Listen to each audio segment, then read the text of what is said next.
Hi, guys. This is Rachel in Recovery. We're back with David and Linda Pittman, and this will be the last episode of this season. But here we are with David and Linda Pittman, and we are so thankful they are here today.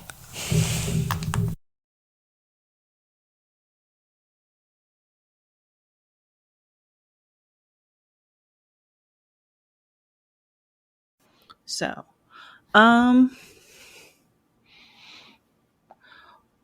what are some of the best advice you could give victims out there when it comes to marriage? Oh, again, communicate. um, and don't think that you truly understand what that person has gone through, but try to communicate in the sense of really not just communicate. You got to listen to your spouse of the needs. We were just talking the other day on another call of body language. Pay attention to all those nonverbal cues. Is so important to, and really, again, if you don't understand, then that's when you're um, talk to another spouse of a survivor if you can talk, but mainly talk to your spouse and let them know you're not there to judge or ridicule or because it wasn't their fault. It's just to be there for support and yep. That is the best thing that David has given to me. Not saying, hey, I understand, although he's been through it and I've been through it. I'm a female, he's a male. There's no way I understand what he's going through. I get a glimpse of it, right? Yeah.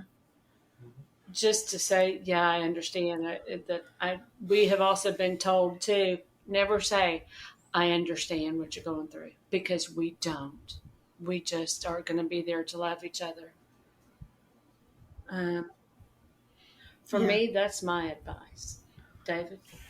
We had a therapist teach. We work with a. Is that? I think that's what you're referencing. Yes. Yeah, one of the organizations that Together We Heal partnered with is the Palm Beach County Victim Services Department, and they do a great job because they offer trauma informed care for free, not just for anyone that's been sexually abused in Palm Beach County, but if you have moved to Palm Beach County and you were sexually abused elsewhere, you can access that resource. But one of the director there taught us something. She said that when she's working, when you're face to face, right? You're talking with someone. One of those nonverbal cues that Linda was referring to earlier. So you're looking at someone, and they may begin sharing their story, and it very likely may be one of the most horrific things you've ever heard. Be aware of your facial expressions and to the point of not showing shock or awe or being gross, because you may be feeling those things internally because it's appalling what grown people will do to children. But just be aware of your face and your expression for it to be always just one of concern and care, and not to be have a look of shock on your face, because you may very well end up shutting that person down just by those nonverbal cues.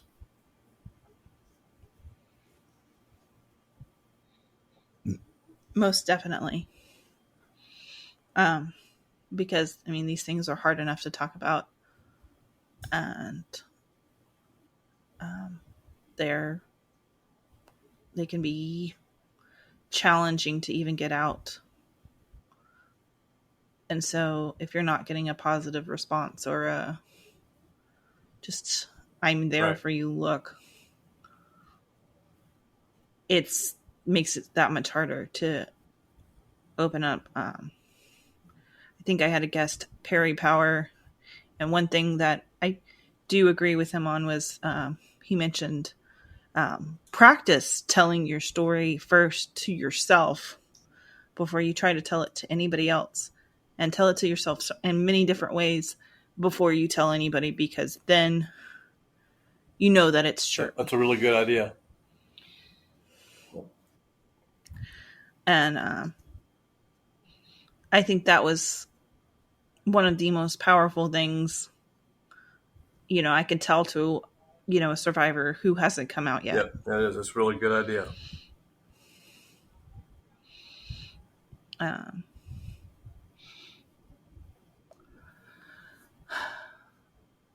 what are some more innovative treatments out there that you find helpful? I think we've mentioned a few of these. Are there any others that we didn't mention? There is one. I'm pretty sure the website's on under the resource list at Together We Heal. I know there's an equine. There's a horse. There's a group up in the Northeast somewhere. It's like New Hampshire, Connecticut, somewhere up there. They use horses, so I know that there's some whether it's horses or other animals. I know that's one that has benefits for survivors of all kinds of any kind of trauma, not just sexual abuse. Um, but That's actually pretty common. I know in St. Louis we have a place that does it for veterans. I don't know if they would take sexual abuse survivors, but that's becoming a lot more common. and it works. It's good. Anything that can. And I see you mentioned you talked about doing Tai Chi or Taekwondo or whatever as a sexual abuse survivor, you had your body was the rights to your body were taken away from you. You feel that way. And any type of therapy that helps you regain that and remaster that, I say go for it.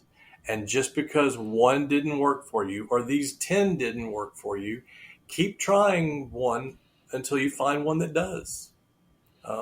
Because we are all so differently wired as people, that's why I think it's good that there are so many things out there to be able to access and try. And that's the thing I would say is keep doing it. And I'm going to preach this last thing till the day I die.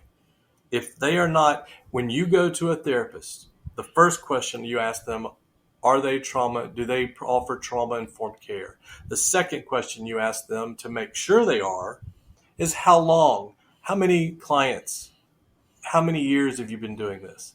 And if they don't tell you lots of clients over multiple years, then go to someone who didn't just recently go to a trauma-informed, online training session so that they can put that on their CV.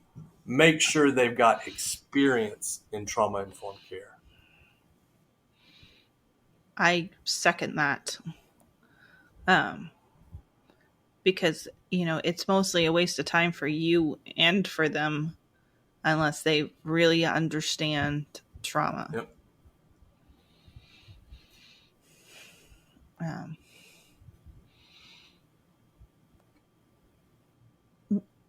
How can we educate the community about survivors of childhood sexual abuse when it comes to marriage?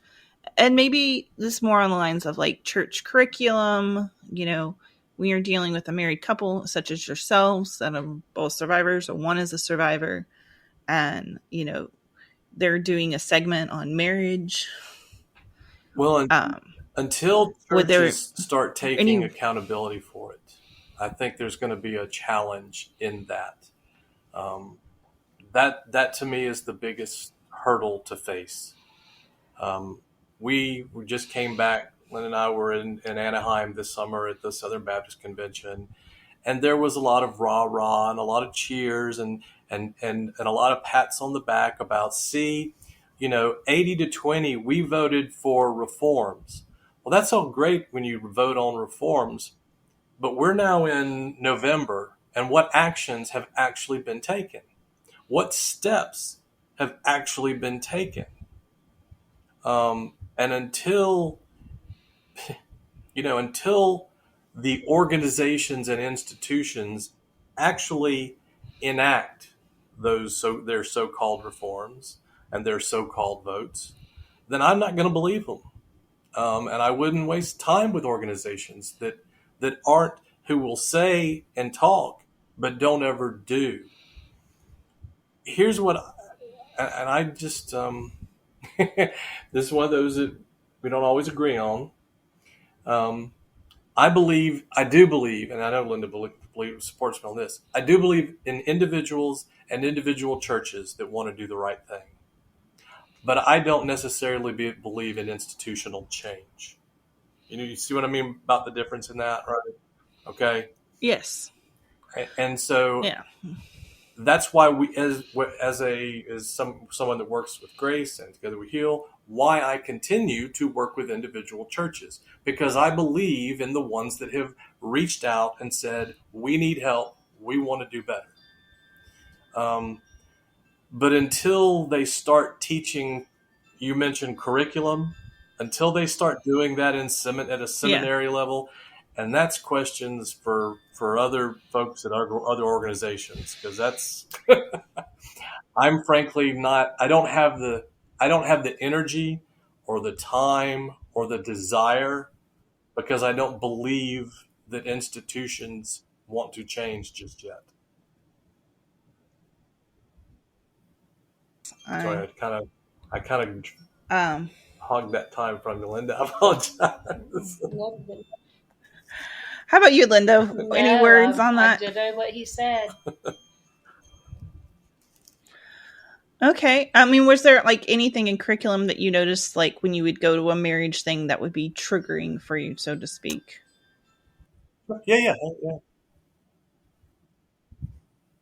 It's a good thing. Yes. Was there anything that you would say was triggering? No, In, we were just saying when you walked away, we don't really see anything of triggering. For us, we don't. That's not really our era of doing like marriage counseling and stuff. For us though, what has been really great for us within our church is, one, David got to go and teach at our church as if it was The child safeguarding the training. safeguard training. And so then the church knows who we are in that regard, right? yes. And then with our small group, and we've been the same small group and it's gotten a little larger, we also share with them every now and then. It kind of comes up certain things About our abuse and depending on scripture and whatever. So that helps us, and that helps us to reach out to them, to where they can reach out to help their grandkids and help anybody else in our church. Oh, what's that group in the Episcopal Church that teaches other members in the church? You remember the I do, and I can't minister's tell you wife? right now. There's an organization, I'm sorry, I'm being a bad Episcopal by not remembering, but it's big within the Episcopal Church, and they spend time specifically teaching on certain subjects. So the one that was in charge of that at our church, she reached out and said, "Could you teach this group about child sexual abuse and child safeguarding?" Mm-hmm. So not just to the church at large, but also some really hands-on specific training they asked. So there, and it truly is individualized, and whoever wants to go out and put themselves out there for. David is is able to be a lot more outspoken than I am, just with job wise and all that. Not so much that he's more able. I'm not as well versed, and still sometimes even uncomfortable talking about it. So Yeah. and that's okay. That's just where I'm at. I can talk all day to him about it and still maybe cry about it or tear up about it. So that tells me I'm not really ready to go out and share my story with everybody else, because if I can't do it without crying and breaking down, I'm not that strong yet. Well, you're just not there yet. I think you're Exactly. strong. Well, no, thank you, Rachel. That's very sweet. Yeah, and yes, she is strong. I am strong, and I totally agree with that. Just for the lack of better words, I'm not ready yet, And not we all have different talents, and that right? may not be my one Your that I do. your one-on-one, honey, your one-on-one is amazing. The way that people will just open up to you, and because you are so just you, right? Just you being you, people trust you and they will talk to you and they'll confide in you. And I think that's one of your many gifts. I guess what kind of advice would you give to somebody like looking to get a marriage counselor and either one or both of them have been victims of childhood sexual abuse? I'll go back to what I said earlier, right? If you make sure, I can't say this enough times, trauma informed care, and they've got to have experience with it. And I apologize if it sounds like I'm beating a dead horse, but I cannot emphasize it enough, because unfortunately, there's not enough good ones. There's not enough with experience, because as you mentioned, Rachel, we've only really been dealing with this honestly for a certain number of years. And so because of that, that means you're not going to have as many people, but that's going to be the thing that I'm going to harp on. I mean, like, have you guys had any bad experiences going to a marriage counselor and they just give you really terrible advice for victims of survivors? Like, we've never been to a marriage counselor. Felt like we needed to go to a marriage counselor for us particularly. So I couldn't speak to that. To speak on that is not something that we've experienced, thankfully. Okay. What do you do for self-care? We initially were a part. We were not worked with, but we were just members of SNAP, the Survivors Network of Those Abused by Priests. They're a great organization because it's not just, even though they've got the name priest in the name, it's not just for those abused by priest, right? It's for anyone who's been sexually abused. And I know Linda can speak to it too. That was such a big part of that was early on in our marriage, to where that helped us truly be able to more talk about it. But other than doing something within the realm of something like SNAP or Grace or anything like that, I mean, what David and I we're 2 miles from the beach. We do a lot of beach therapy. Self-care is beach, and before COVID, it was Disney. We're 2 hours from Disney. So, but a lot of physical, right? So that's the thing I guess you would describe as we would do a lot of things that would get our endorphins active, by doing something physical Yeah, and and outside. also we have learned to realize when we need to get away and step away from From bogging ourselves down advocacy. about Yeah. the advocacy and talking about it so much.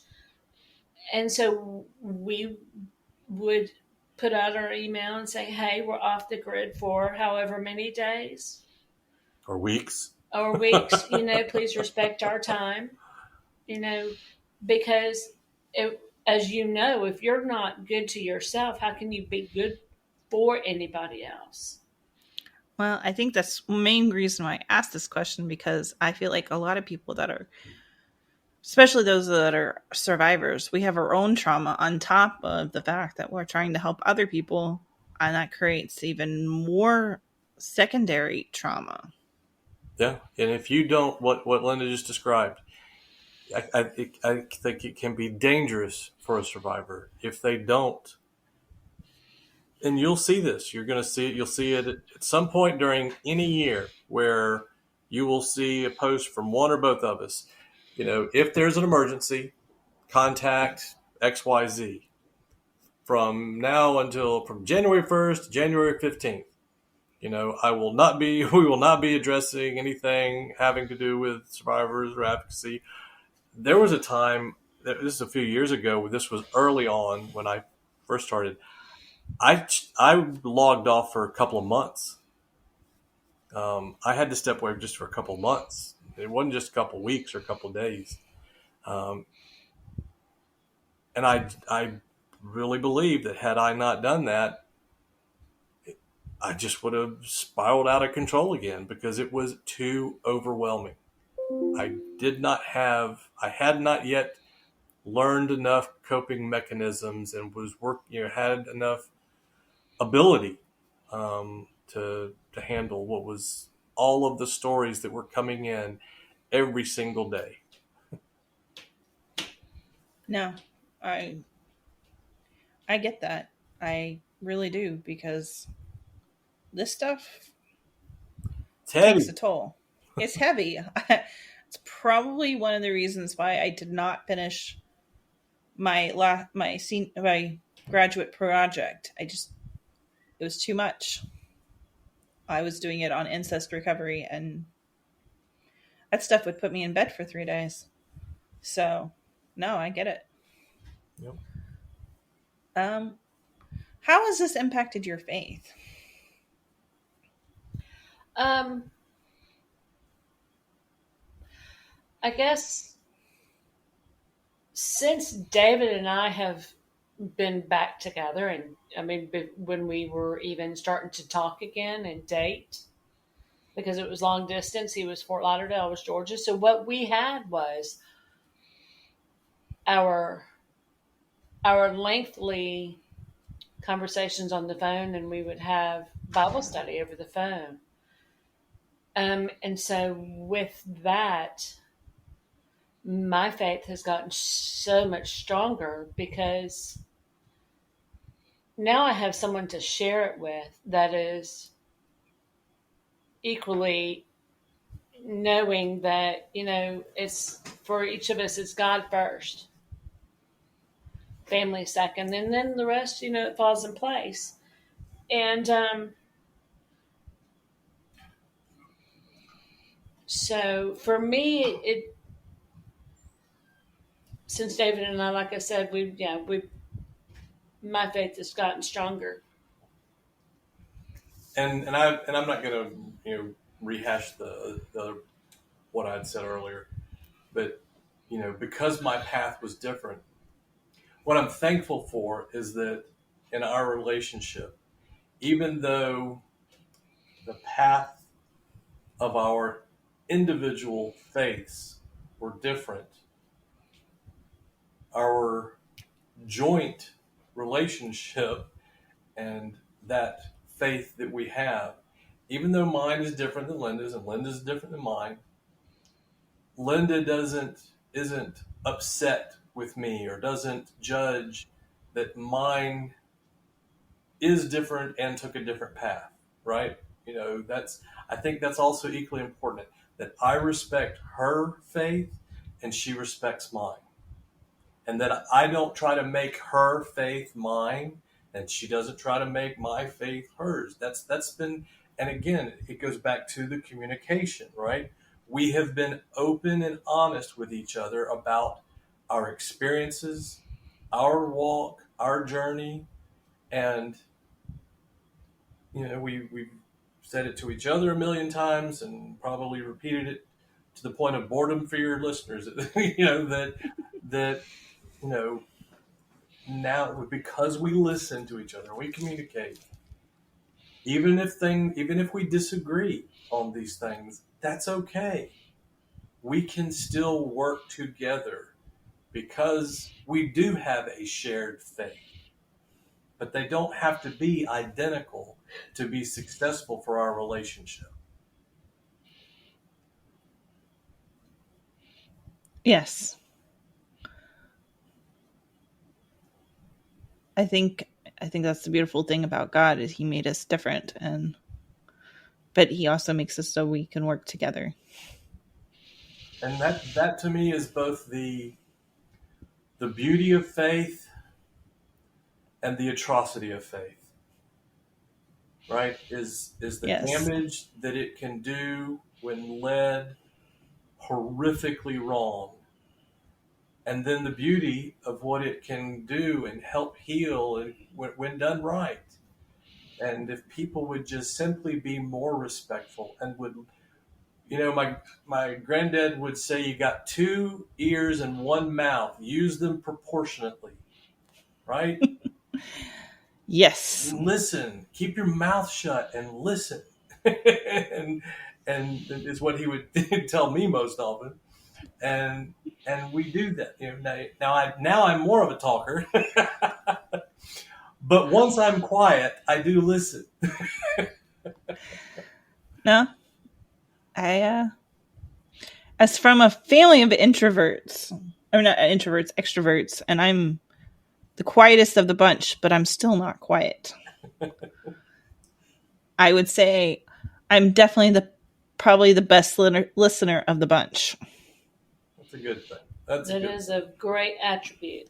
I can so much see that about you. Well, thank you. Is there anything else that we didn't cover? I think we've done a pretty good job of rattling right along here. Yeah, not that I can think of. I appreciate you allowing us to come on and share with you, Rachel. I hope that there's been something or some things that has helped Linda and I that will help somebody of your listeners. That's our hope. Yes. All right. Well, thank you guys. I hope to have you guys on my show again sometime.